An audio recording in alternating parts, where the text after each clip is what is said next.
Piçekî îrada gelek Kurd li Bakur piçekî pelçikandin. Ew peyema ku jê derdikeve çi ye û çawa dinixînin? Rastî em zanin li hemberî gelê Kurd dewleta Türk siyasetek gelek xirab tê meşandin. Lê em zanin ev siyasa ta ew ê têk biçe. Roj bi roj gelê Kurd ji bo pêşerewja xwe û ji bo azadiyê xebata xwe berdewam dikin. Lê dewlet hûn baş zanin bi qayûma bigirtina kesê siyasî dixwazin gelê Kurd bêmecal bihêlin, bêquwet bihêlin, bêhês bihêlin.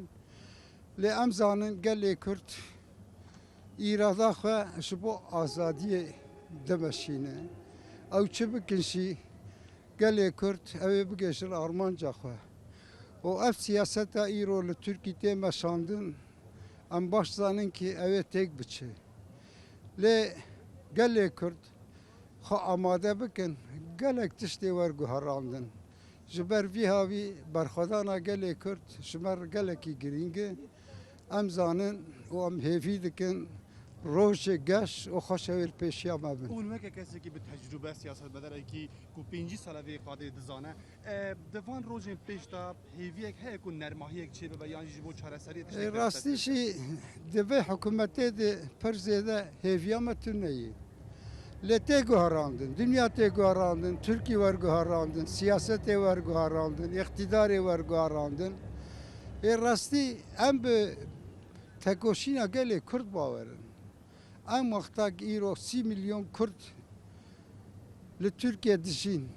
Rojek em 10 milyon dengê Kurd bistînin gelek tiştê werguherandin. Ji ber vî havî siyaseta demokratîk gelekî mühim ji me re.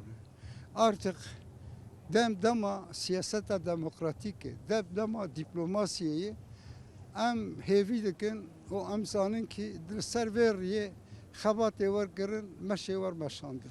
Seheta we xelk merak dike ji çalalî Kurdistanê pirsa seheta we dikin hûn çawanen hali çi asteye û xwe çawa hîs dikin? Rastî me emeliyatek derbas kir. Ji hinek cîgera me şê kirin wek girêkek tê dabû. Lê bela nebû bû ew. Baş yani. û niha ser Em li ser xwanin, ser niganin, cem gelê xwanin. baş. Zor spas. Gelek spas. Mala baba.